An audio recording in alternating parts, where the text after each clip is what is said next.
오늘 하나님께서 우리에게 주시는 말씀은 에베소서 4장 25절에서 32절까지 말씀입니다. 에베소서 4장 25절에서 32절까지 말씀 제가 봉독해 드리도록 하겠습니다. 그런즉 거짓을 버리고 각각 그 이웃과 더불어 참된 것을 말하라. 이는 우리가 서로 지체가 됨이라. 분을 내어도 죄를 짓지 말며 해가 지도록 분을 품지 말고 마귀에게 틈을 주지 말라. 도둑질하는 자는 다시 도둑질하지 말고 돌이켜 가난한 자에게 구제할 수 있도록 자기 손으로 수고하여 선한 일을 하라. 무릇 더러운 말은 너희 입 밖에도 내지 말고 오직 덕을 세우는데 소용되는 대로 선한 말을 하여 듣는 자들에게 은혜를 끼치게 하라.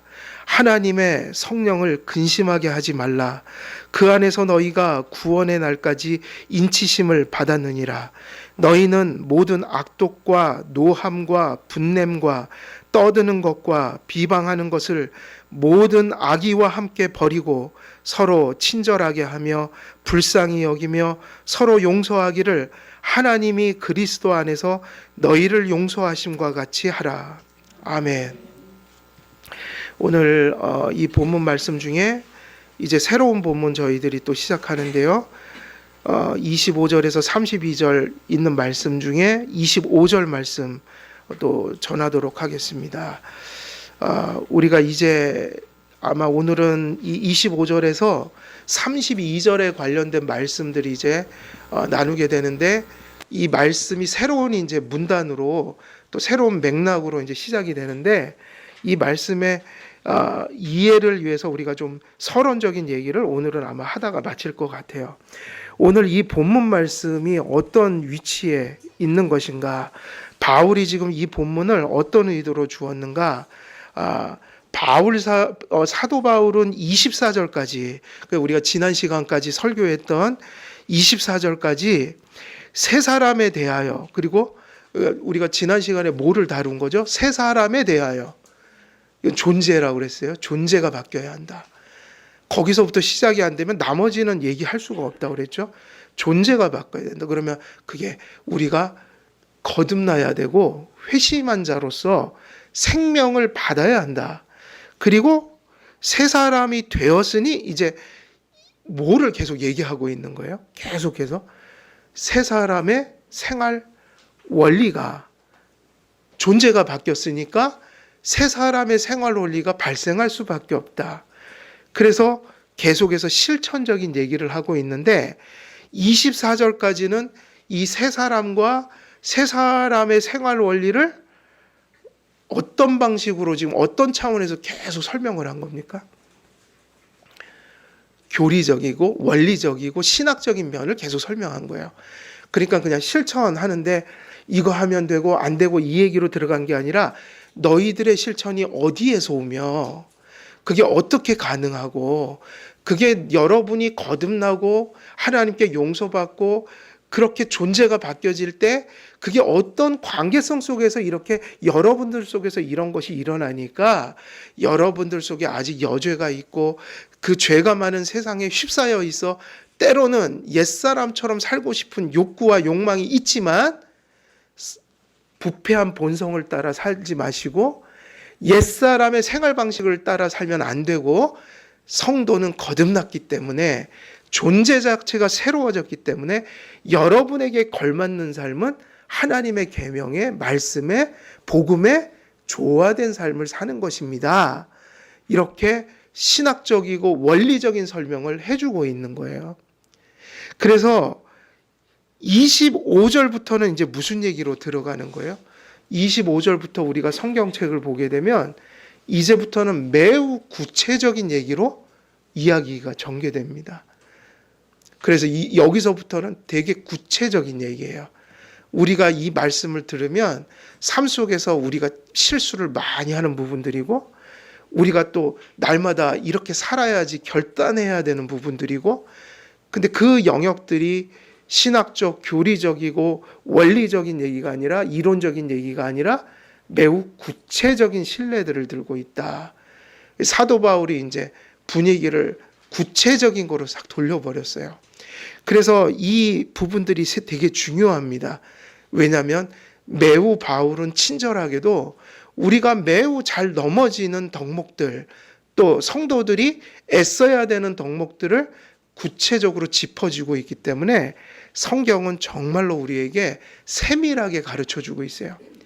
성경 에베소서를 지금 이렇게 설교를 해오고 있지만 우리가 지난 시간의 이야기들을 기억한다면 이러한 일들을 다 인정할 수밖에 없어요.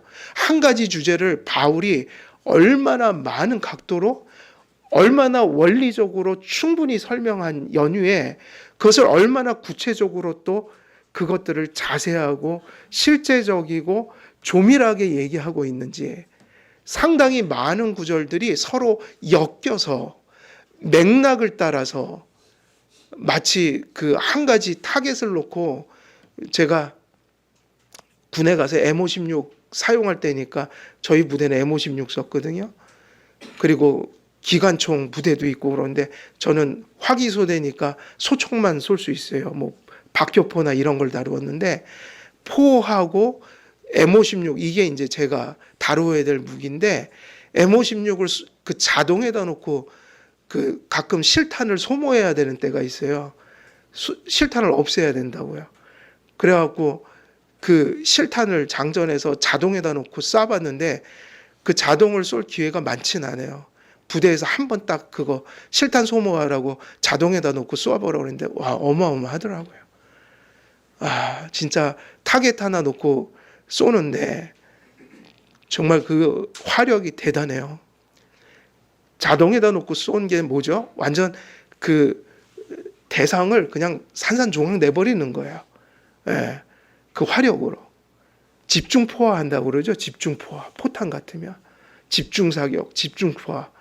사도 바울의 이 성경은 다 그런 것 같아요. 한 구절이 따로 떨어져 있는 구절이 없어요. 우리가 항상 성경을 그렇게 읽어왔거든요. 뭐 하나 마음에 탁 오면 이거 말씀 깨달은 것처럼 생각하는데, 실제적으로 그 성경 본문을 해석하라고 엉뚱한 해석을 하고, 성경은 그렇게 읽으면 안 돼요. 항상 통일성이에요. 성경 전체의 문맥 속에서 봐야 되고, 그 책에 주어진 그 책에 또 문맥이 있고, 책 속에 작은 문맥이 있고, 그게 속한 그 작은 문단 속에 문맥이 돌아가고, 그 성경 전체를 모르니까 교리를 가지고 전체적인 걸 미리 가르치는 거라고요. 전체적인 맥락이 교리예요.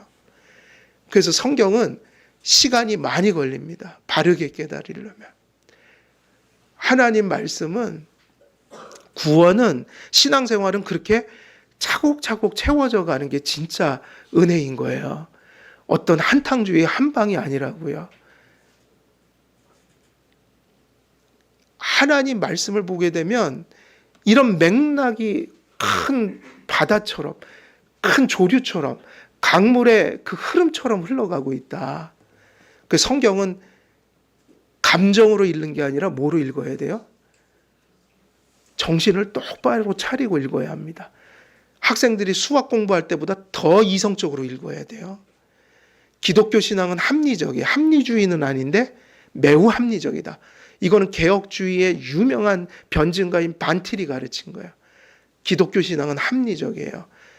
그래서 북치고 장구치고 그 이단들은 어를 다 빼놓는단 말이에요. 그리고 이상한 것을 집어넣어요. 아닙니다. 하나님 말씀은 베레아 성도처럼 그 말씀이 정말 그러한가? 그렇게 봐야 돼요.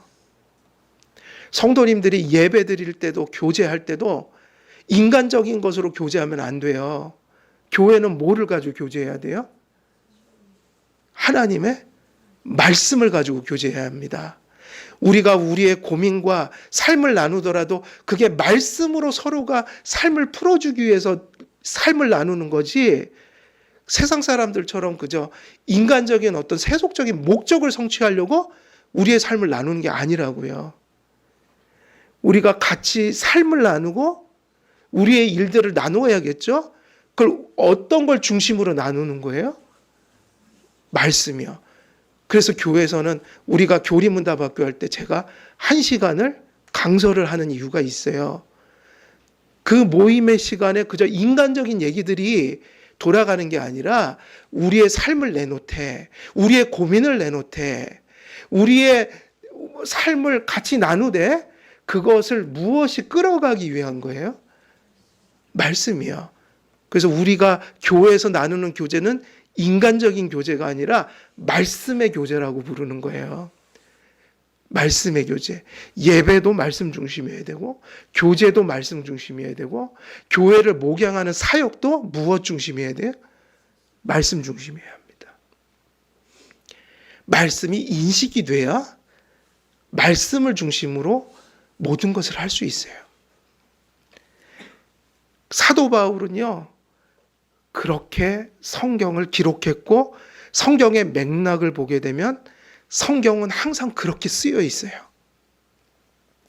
25절부터는 신학적으로 설명한 거듭난 성도의 존재와 그 존재 변화로부터 나타나는 실천 원리를 근거해서 성도의 구체적인 생활 속에서 어떤 변화와 열매가 맺혀지는지 이 25절부터는 무엇을 이제 얘기하기 시작해요? 신뢰, 매우 구체적인 예들을 이야기하고 있습니다. 25절부터 언급된 거듭난 성도의 구체적 실천 덕목들이 24절까지의 그 세 사람과 세 사람의 생활 원리에서 비롯됨을 강조하기 위해 사도 바울은 25절, 그래서 이게 성경이 연결될 수밖에 없다. 그래서 우리가 지난 시간까지 설교했던 설교의 내용이 우리 안에 정립되어 있지 않으면 25절부터 나오는 말씀을 이해할 수가 없는 것이죠. 25절 이전까지 말씀들이 25절에 황금사슬처럼 이렇게, 사슬 아시죠? 사슬. 사슬이 하는 일이 뭐죠? 두 개체를 연결시키는 거예요. 우리가 구원도 똑같습니다. 하나님의 예정, 하나님의 부르심, 하나님께서 부르실 때 우리가 중생한다, 회심한다, 믿음과 회개 속에서 칭의와 성화가 나타난다. 그리고 우리가 견인의 은혜를 받고 영화된다. 이게 여러 가지로 구분해서 가르치지만 이게 다 무슨 사슬로 엮여 있는 거예요? 청교도들은 그걸, 개혁주의자들은 황금 사슬이라고 불렀어요. 분리될 수가 없는 거라는 거예요. 구원은 하나예요. 근데 어떻게 하나가 돼 있냐면 사슬로 얽혀 있다.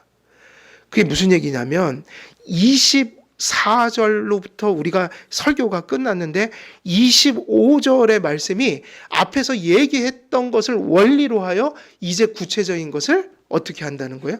이야기하겠다. 그래서 25절 말씀이 무슨 말로 시작이 됩니까? 그런직이에요. 이 그런직이 뭐냐면 접속사잖아요. 그런직이 보통 어떻게 쓰죠? 이 말을? 제가 여러분에게 혹시 대화하다가 그런즉 이 얘기는 어떨 때 쓰는 거예요? 앞에 얘기를 다 해놓고 그러니까요, 이러셔야 합니다. 목양은 그런 거예요. 목양은 이거 없이는 할 수가 없어요. 이게 그런직이라는 게 우리가 칭의, 성화 이런 것만 신학의 용어가 아니에요. 저는 왜냐하면, 성경 보면 바울은 왜냐하면 이 말을 무지 많이 써요. 혹은 그런즉. 이거는 정말 성경과 성경을 연결하는, 그것을 바르게 깨닫게 하는 중요한 아주 장치들이다. 언어적 장치다. 이게 뭐냐? 목양이다, 이건. 목양은 어떻게 하는가? 이런 게 답이에요. 목사는 세상의 것을 가지고 또 성도들이 즐거워할 만한 것으로 목양을 할 수가 없어요. 성도들이 좋아하든 싫어하든 항상 목양은 그런즉, 이게 되게 중요한데 뭐냐면 하나님 말씀 가지고 목양한다. 이게 장로교회라고 했잖아요. 장로와 목사가 회를 이루어서 하나님의 통치가 당회를 통해서 나타나야 되는데, 정당한 당회는 무슨 당회라고 그랬어요? 당회가 중요한 게 아니라 뭐를 수종들기 때문에 당회가 하나님 통치의 수단이 되는 거예요? 말씀이거든요. 그래서 이런 법칙이 성립하는 거예요. 목양은 다른 것이 아니다. 목양은 하나님의 말씀을 좌로나 우로나 치우치지 아니하고 말씀대로 전해드리고, 그런즉 말씀이 그러니까 그런즉 우리 이렇게 갑시다. 이 길을 제시하는 게 목양이에요. 이게 목양입니다. 성도들이 수없는 삶의 질고를 당하면서 헤매고 있을 때 인간적인 처방을 내리는 게 아니라, 여러분이 지금 이걸 가지고 힘겨워하고 때로는 시험에 당하고 지금 여러분이 헤매고 있지만 하나님이 이 길로 오라고 하십니다. 이거를 똑바로 정확하게 가르쳐주고 그런즉이에요. 그러니까 그런즉 이렇게 합시다라는 것으로 넘어올 수 있는 것은 무엇만이 근거가 되는 겁니까? 목사의 생각이 아니에요. 그런즉이라는 말을 감히 쓸 수 있는 것은 우리가 그런즉, 그렇기 때문에 이렇게 합시다, 이렇게 갑시다라고 할 수 있는 건 오직 하나밖에 없어요. 무엇이 인식되어야 해요? 말씀이에요. 이게 목양이에요. 그래서 그것이 안 되면 그런즉 다음의 이야기는 교회에서 실현될 수가 없는 겁니다. 바울은 지금 똑같은 원리를 사용하고 있어요. 24절까지 새 사람과 새 사람의 그 생활 원리를 이야기하고 25절을 무엇으로 시작하는가? 25절을 디오라는 접속사로 시작한다. 그게 뭐냐면 그런즉.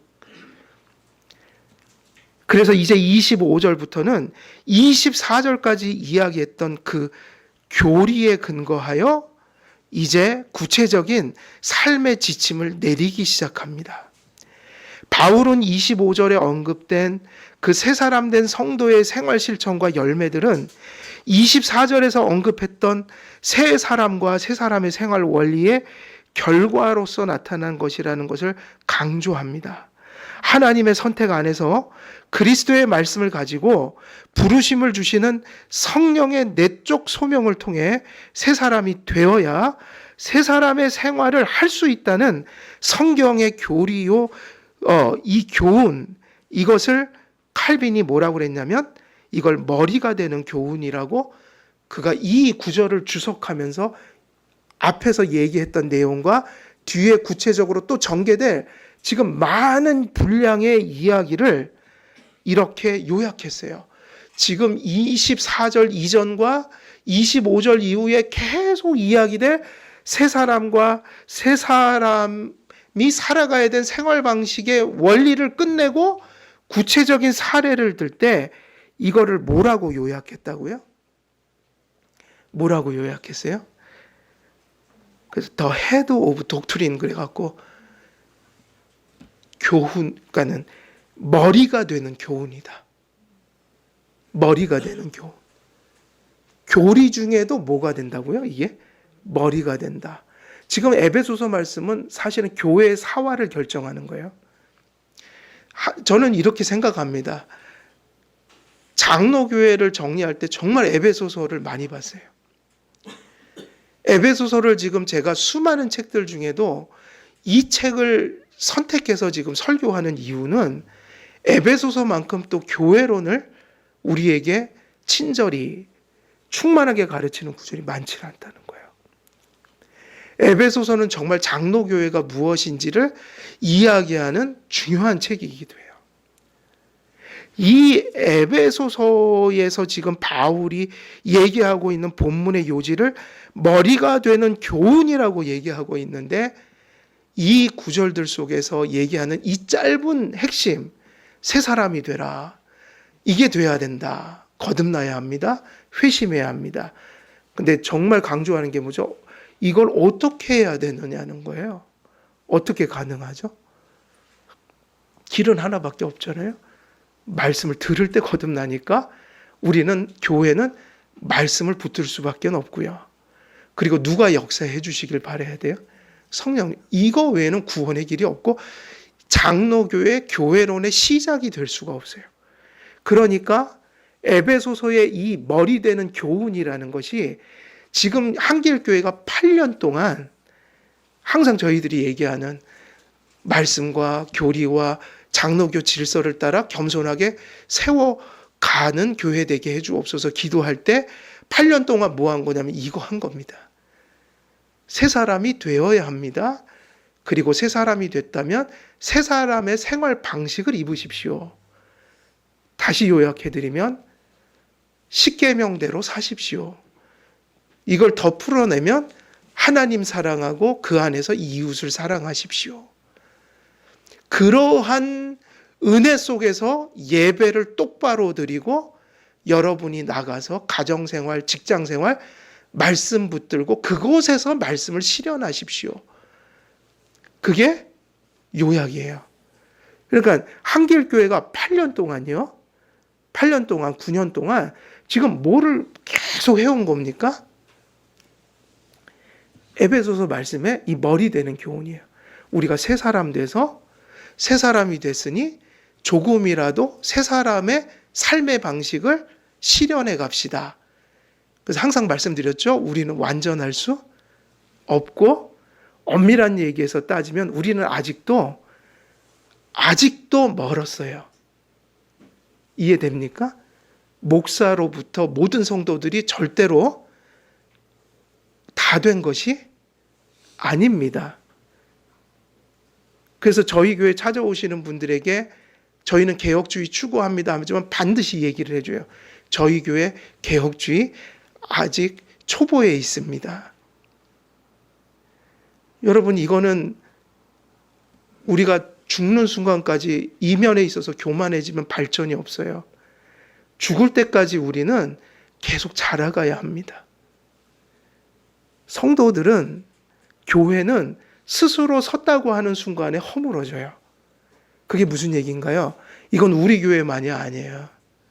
세상에 대단한 교회라는 교회들이, 그 교회들이 자기들이 섰다, 우리가 모델 교회다라고 하는 순간부터 그 교회는 이미 이 핵심을 떠난 거예요. 교만해진 거라고요.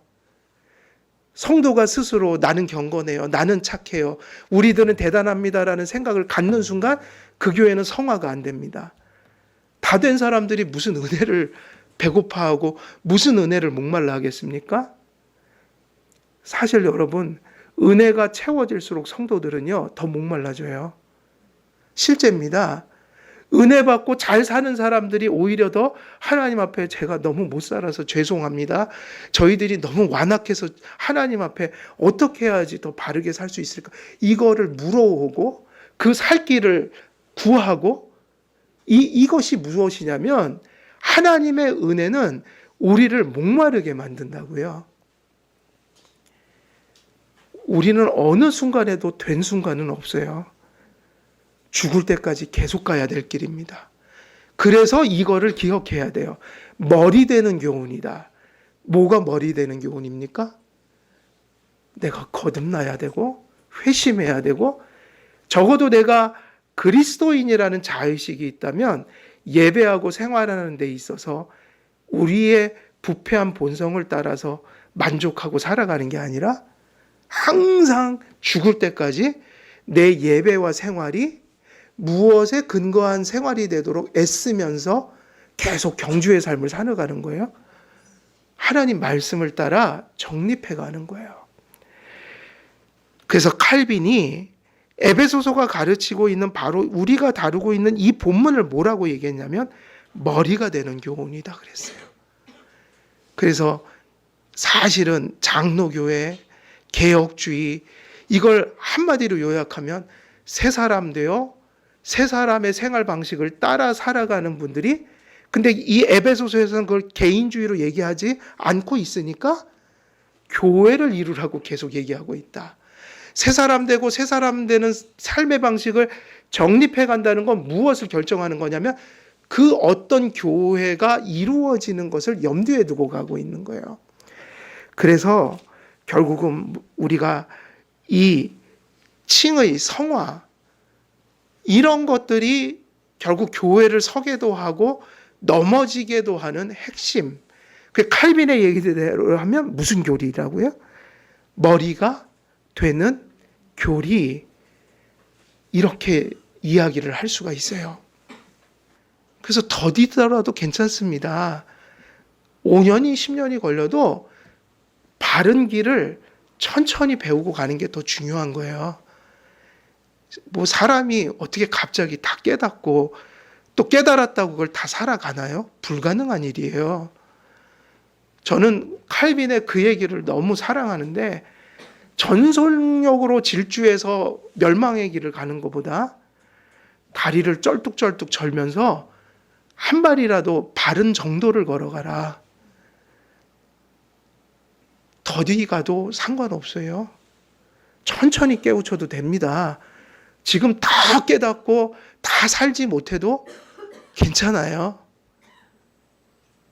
그거는 부끄러운 것도 아니고, 제가 생각할 때는 그게 원래 정상적인 모습이에요. 근데 뭐가 중요하냐? 좀 똑바로 가야 한다. 방향이 바로 지어져야 한다. 칼빈의 이런 진술들이 우리가 지나쳐야 될 내용들이 아니에요. 머리가 되는 교훈이다. 여기서 잘못되면, 머리가 다쳐버리면 사람이 다리는 없어도 살아도 뇌가 없이는 살 수가 없어요. 팔이 잘리고 다리가 잘려도 살죠. 근데 머리가 잘려버리면 산 사람 본 적이 없어요. 머리가 되는 교훈이다. 이 되게 중요한 이야기입니다.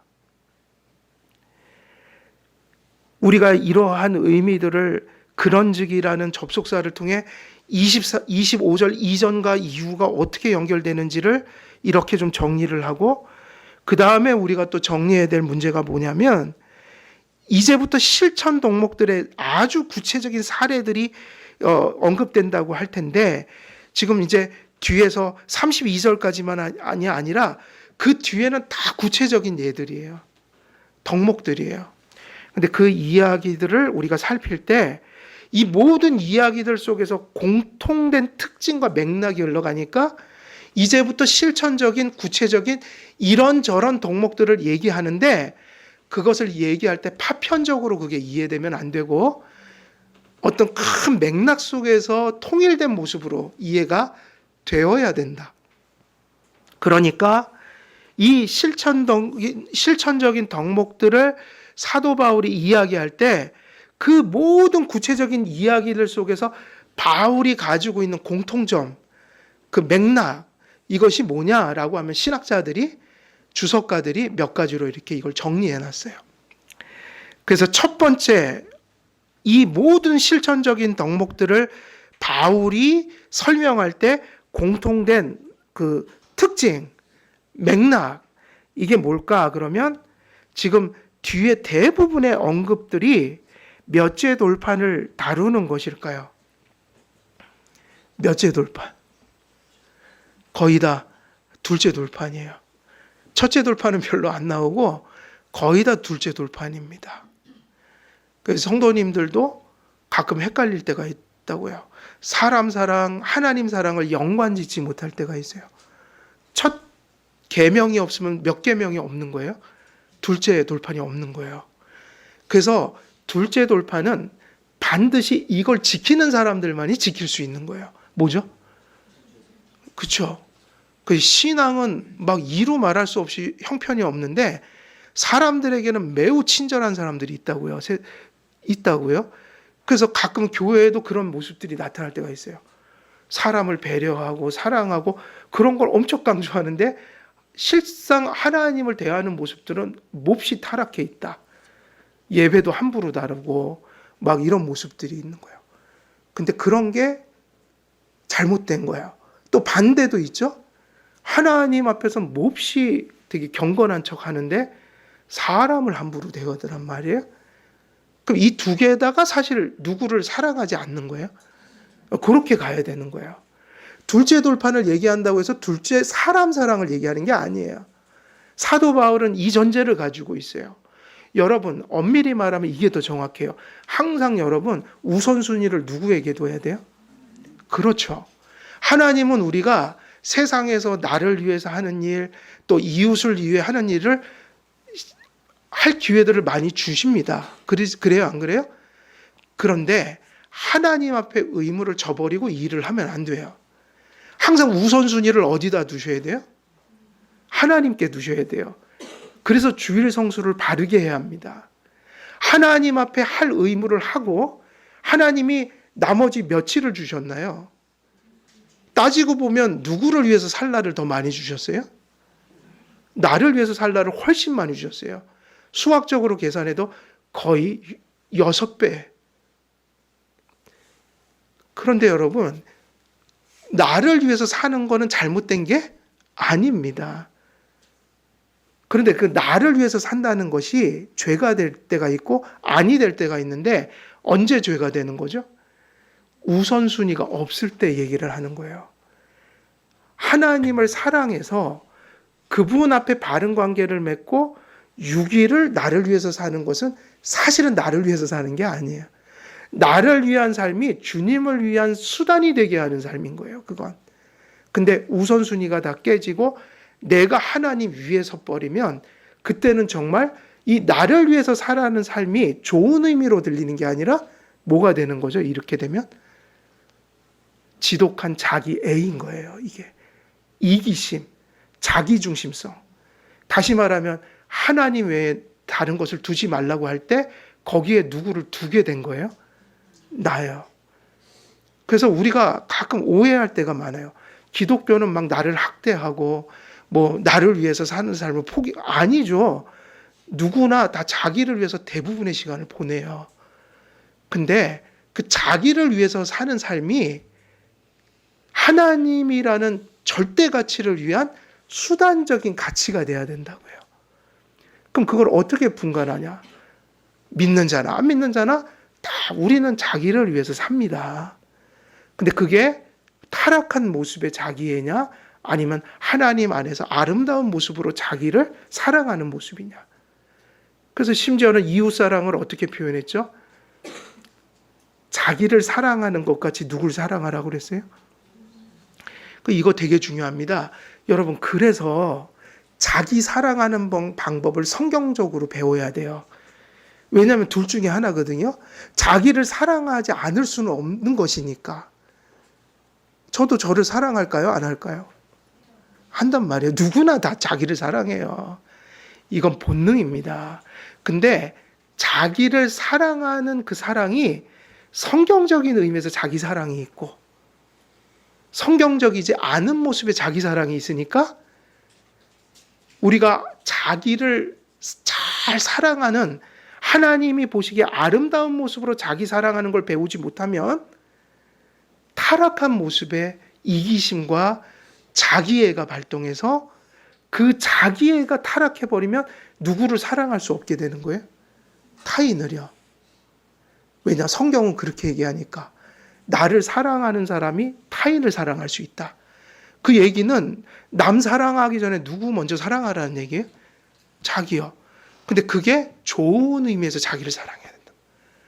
근데 우리들은 자기를 잘 사랑하는 모습도 나타나지만 자기를 잘못된 방식으로 사랑하는 모습도 나타나요. 이거는 똑같아요. 모든 사랑이. 자녀를 사랑하는 것도 자녀를 사랑해야 돼요? 안 사랑해야 돼요? 저도 사랑하거든요. 눈에 넣어도 안 아플 만큼 사랑하거든요. 근데 저 두 녀석을 사랑할 때 성경적으로 바르게 사랑하는 게 있고 잘못되게 사랑하는 게 있다고요. 그래서 이게 중요한 게 사랑이라고 다 사랑이 아니다.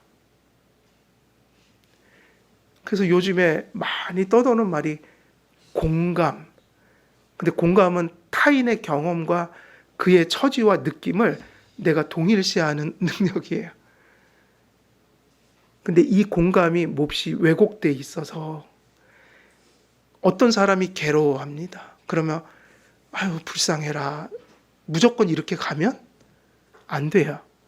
왜냐하면 그 괴로움이 죄로부터 오는 게 있고 또 정말 우리가 연민을 가져야 되는 게 있으니까 공감은 어디까지냐면 그 사람이 지금 되게 가슴이 아프겠구나. 그게 공감이고 공감은 어디로 가야 되냐면 연민으로 가고 긍휼로 가고 사랑으로 가야 되는데 공감이 사랑이 아닐 수 있는 이유는 정말 하지 않아야 될 일들이나 우리가 도덕적으로 그릇된 것으로 인해서 그 결과로 오는 괴로움을 아이고 불쌍하고 안 됐으니 감싸 안아줍시다 이렇게 갈 때 뭐가 싹 빠져버리는 거죠?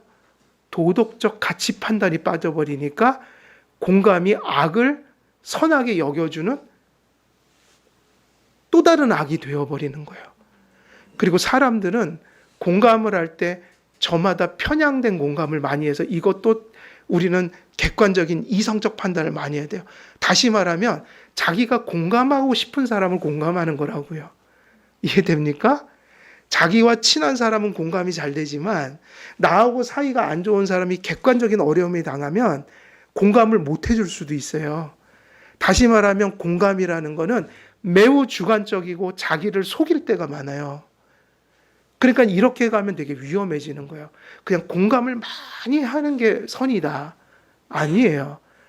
공감은 거기까지인 거예요. 타인의 아픔과 괴로움을 함께 느끼고 파악해 줄 수 있는 데까지. 그 다음에는 그 아픔이 어디로부터 어떤 근거로 왔는지를 같이 판단을 해야 되는데 우리에게는 또 한 가지 판단이 있어야 돼요. 무슨 판단이죠? 도덕적 판단을 넘어 신앙적 판단, 성경적 판단을 해야 됩니다. 근데 도덕적 판단이, 신학적 판단이 공감이라는 것에 함몰돼 버리면 이유가 없어지는 거예요. 그냥 다 괜찮아지는 거예요. 그래서 공감과 진정한 사랑과 긍휼은 같아요, 달라요? 그래서 그 공감이 너무 그렇게 또 재밌는 그런 수치도 있더라고요. 소시오패스, 사이코패스는 공감 능력이 너무 없는 사람들이고, 근데 이 반대 사람이 또 있는데 이 두 가지가 다 약간은 문제가 있는 거예요. 이쪽엔 또 뭐가 막 극치에 달해? 공감이. 그래갖고 관계를 어떻게 하냐면 공감을 위해서 관계를 하는 거예요.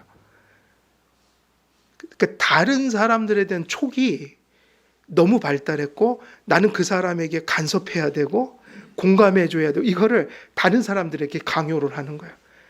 무슨 얘기인지 알아요? 내가 좀 공감을 해야지 나는 이게 만족이 되거든. 그러니까 그 사람의 어떤 영역을 넘어가서 공감해 주려고 하다 보니까 이거는 사실은 공감이 아니라 다른 사람들에게 부담을 주는 거예요. 그러니까 이런 수치가 있어요. 사이코패스에 정반대되는 그런 성향을 가지는데 이것도 비정상이라는 거예요. 그러니까 공감을 하되 자연스러운 공감이 아닌 거야. 그래서 그 사람은 삶의 만족을 어떻게 얻냐면 끊임없이 내가 누군가를 공감해줘서 공감을 해줬다는 인정을 받고 사는 것을 자기 만족으로 알고 살아가는. 이것도 너무 지나치면 이 두 개가 다 잘못된 거예요. 사람은 참 중용을 잡기가 어려워요. 그래서 우리가 이 첫째 돌판과 둘째 돌판의 관계 이것이 되게 중요한데 사도 바울은 거의 몇째 돌판을 얘기하고 있다는 겁니까? 둘째 돌판이에요. 근데 이것이 하나님 사랑을 배제하고 있는 것이 아니다. 항상 하나님께 먼저입니다. 하나님께 먼저 바른 관계를 맺어야 돼요. 하나님께 더 우선순위를 둬야 돼요. 그리고 그 안에서 누구를 사랑해야 합니까? 이웃을 사랑하는 것이다. 이러한 의미들이 흘러가고 있어요. 그래서 우리가 이 첫 번째 공통된 특징은 둘째 돌판을 대부분 이야기하나 이것이 첫째 돌판을 근거로 한다는 걸 우리가 잊어서는 안 된다는 것입니다. 하나님을 본질적으로 우선적으로 사랑해야 합니다. 하나님을 향한 사랑 없이 인간을 사랑하는 것은 아까도 말씀드렸지만 이게 무슨 사랑이라고 볼 수 있어요? 그러니까 이게 밖에서는 보편가치지만 우리는 이런 사랑은 아닌 거예요. 우리는 인본주의적인 사랑을 추구하는 것은 아니다. 그래서 무슨 사랑을 추구해야 합니까? 신본주의적인 사랑을 추구해야 합니다. 이런 사랑은 교회에서만 존재합니다. 당연하죠. 교회의 머리는 그리스도인데 다시 말하면 그리스도의 구속적 통치가 임하고 있는 것은 교회밖에 없고 예수님을 믿는 성도들의 심령밖에는 없어요. 다시 말하면 하나님의 사랑으로 이웃을 사랑하는 일은 구원받은 자들과 그들의 공동체밖에는 없는 거예요. 교회는 그런 의미에서 좀 신기한 공동체이기도 해요. 교회는 수많은 관계가 얽혀 있다. 수많은 다양성을 지닌 사람들이 모여 교회를 이루나 교회의 하나됨은 성경으로부터 선포되는 한 말씀을 한 마음으로 받아 한 세례, 한 성찬의 떡과 잔을 떼고 나눈다는 이유로 한 몸을 이룹니다. 여러분, 사도행전을 보면 애초에 교회가 되게 기적적으로 이루어졌어요. 근데 이것은 기존의 교회들은 상당한 시간과 과정이 필요하지만 초대교회 때는 엄청나게 빠른 시간 동안 이런 것들이 막 이루어졌다고요. 하나됨이. 근데 비상적인 방식이 있었다는 얘기예요. 초대교회 때 교회는 어떻게 이루어졌죠? 사도행전의 마가다락방으로 가면 거기서 일어났던 이제 새 언약의 새로운 경륜의 시대의 표적으로서 하나님께서 방언을 이적을 주셨다고 했는데 방언이 그들에게 터질 때 그 방언은 인간의 언어였다고요. 그때 그 모였던 사람들의 민족이 다양했고 서로 말도 안 통하는 사람들이었어요. 여기서 보면은 미국 사람, 일본 사람, 중국 사람, 파키스탄 사람들이 지금 막 모여 있는 거예요. 지금. 근데 거기서 각자 난 곳 방언으로 복음을 듣게 됐죠. 메시지가 들어오니까 복음을 깨달았죠. 그러면서 갑자기 교회가 생겼는데 초대교회 때가 어떻게 이루어진 교회예요?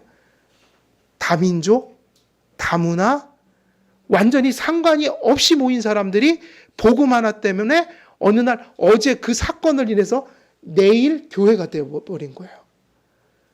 한번 상상해 보세요. 언어도 안 통해요. 문화도 달라요. 서로 연고도 없었어요. 근데 그 사도행전에 나오는 교회들이 날마다 그 일이 있은 이후에 바로 생겼던 일이에요. 날마다 떡을 떼며 말씀으로 기도하고 교제했다. 안식 후 첫날 공동체가 발생해버린 거예요. 다시 말하면 하나된 공동체가 발생한 거예요. 서로가 서로를 위해서 사랑하는 공동체가 발생해버린 거예요. 그러면 무엇이 그렇게 만들었죠? 이건 기적이었다고요. 그 다양성으로 뒤얽혀 있는 초대교회가 어떻게 한 모습으로 예배드리고 서로의 그 다양함 속에서 사랑할 수 있었냔 말이에요. 성경은 뭐라고 답하죠? 그들이 모여서 했던 게 뭐예요? 사도행전에 보면 안식 후 첫날 떡을 뗐다 성찬하고 말씀을 듣고 기도, 되게 단순한 예배라고요. 그거의 시작은 복음을 들었기 때문이에요. 자기 난 곳 방언으로 복음을 들었다. 그 말씀이 일으킨 게 뭐냐면 말씀을 들을 때 믿음이 생길 때 성령이 임할 때 나타났던 게 다양성을 넘어서 버리는 일이 발생한 거예요. 이유가 뭐냐면 난 곳 방언으로 사도들에게 말씀이 들려지는 순간 일어났던 게 하나됨이었어요. 그렇게 본다면 초대교회 때 그 다양함으로 얽혀 있었던 초대교회가 하나 될 수 있었던 이유는 한 가지밖에 없어요. 같은 말씀을 듣고 믿었다는 이유예요. 교회는 무슨 이유로 사랑해야 합니까? 무슨 이유로 함께 예배하고 교제해야 합니까? 무슨 이유로 서로가 힘을 합해서 교회의 공동의 목적을 위해서 나가야 합니까? 그리고 하나님께서 그런 걸 주신 것을 은사라고 부를 때 무엇이 은사라고 그랬죠? 교회의 덕을 세우는 것이다. 그럼 교회를 하나 되게 하는 길은 하나밖에 없어요. 같은 말씀을 믿고 우리의 하나됨의 의식은 거기서 생겨야 돼요. 우리가 왜 사랑하고 왜 같이 예배드리고 왜 같이 교제를 하죠? 같은 하나님 모셨다는 이유로, 같은 성령을 모셨다는 이유로, 그리고 그 같은 믿음과 성령을 모시고 동일한 말씀을 지금도 함께 고백하고 있다는 이유, 이것 외에는 교회를 하나 되게 하는 구심점은 있을 수가 없습니다. 교회는 한 하나님, 한 주, 한 성령을 모셨다는 이유로, 이 얘기 자체가 우리가 많이 들었던 얘기죠. 우리가 에베소서 앞전절에서 계속 이 얘기를 했잖아요. 한 하나님, 한 주, 한 성령, 한 중보자. 그래서 그 이후로 우리는 뭐를 하냐면 함께 예배하고 함께 교제하며 서로를 사랑하고 섬기는 한 몸이 되어갑니다.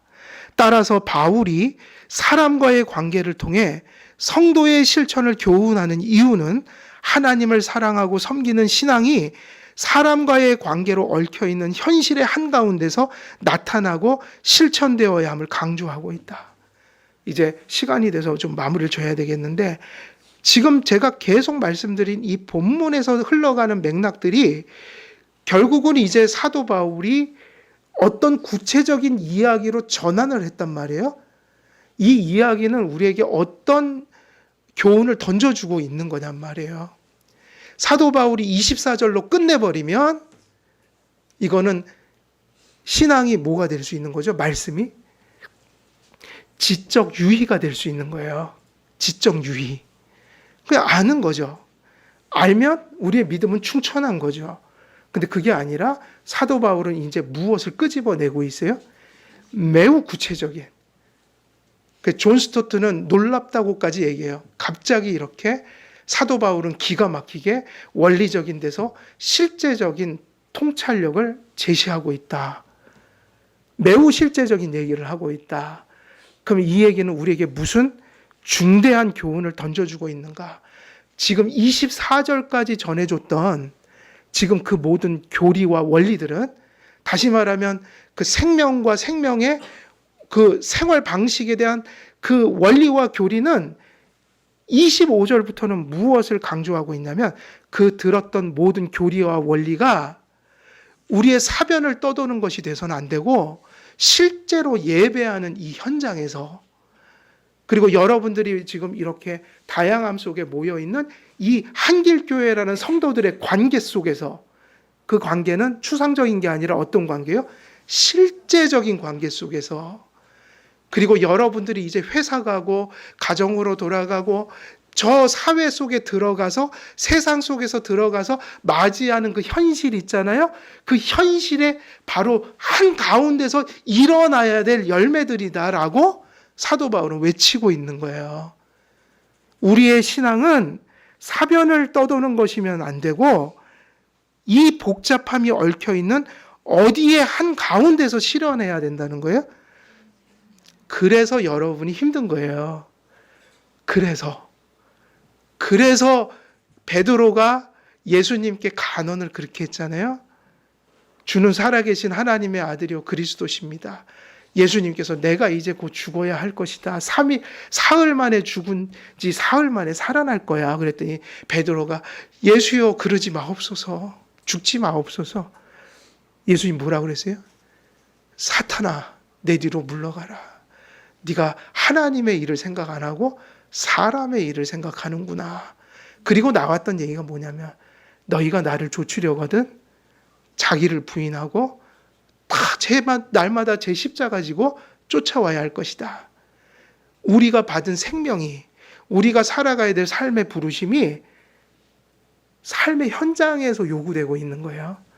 그러니까 당연히 성도에겐 이게 복이기도 한데, 믿었으니까 살아있으니까 고뇌도 되고 넘어짐도 있고 회개도 하고 또 어쩔 땐 그거를 믿음으로 막 이겨내고 가는 이 삶이 경험되는 것이다. 아무것도 없는 편안함은 그건 죽어 있는 거예요. 여러분이 하나님 말씀 때문에 이런저런 일들이 자꾸만 생긴다면 그걸 가리켜 뭐라고 하면 복이라고 하는 겁니다. 하나님의 말씀이 살아있으니까 좋은 일도 생기고 그 말씀 때문에 어려운 일도 생기는 거예요. 사도 바울은 지금 그걸 얘기하고 있다. 어디서요? 삶의 현장의 한가운데서 완전하지 못하더라도 주님의 용서를 의지해서 그 성취를 여러분 삶의 실제 속에 이루어가는 것. 이게 크리스찬의 삶이다. 오늘 이거를 25절에서 바울이 강조하고 있는 겁니다. 오늘 말씀을 여기서 맺도록 하겠습니다. 오늘 말씀 우리가 정리를 하면 이제 24절에서 25절로 넘어왔죠. 이제 원리에서 생명과 삶의 방식에 대한 뭐로 넘어간 거예요? 구체적인 사례와 덕목들로 넘어갔다. 이것이 그런즉이라는 접속사로 연결되어 있다. 큰 이거 자체가 하나의 지금 교리를 전하고 있는 거죠. 그리고 이제 우리가 이제 지금 첫 번째 얘기하다가 마쳤는데, 이 모든 구체적인 얘기가 엄청나게 이제 길게 진행이 될 거지만 그 모든 것들을 파편적으로 전하고 있는 게 아니라 공통된 특징을 가지고 맥락을 가지고 전하고 있다. 첫 번째 맥락은 뭐입니까? 첫 번째 맥락이 뭐였어요? 둘째 계명, 인간 사랑을, 덕목들을 계속 얘기할 것이다. 그러나 그것은 우리가 잊지 말아야 될 것이, 하나님 우선적인 신앙과 사랑이 없이는 둘째 돌파는 순종될 수 없는 것이다. 하나님 사랑이 실현되는 통로가 둘째 계명이다. 그래서 사실은 이 둘째 돌판을 단지 인간에 대한 사랑으로 보면 안 되고 하나님을 향한 관계로 이해하고 우리가 이런 것들을 다루어 가야 한다. 뭐 이 정도의 말씀을 드렸어요. 예, 오늘 여기까지 말씀 전하고 마치도록 하겠습니다.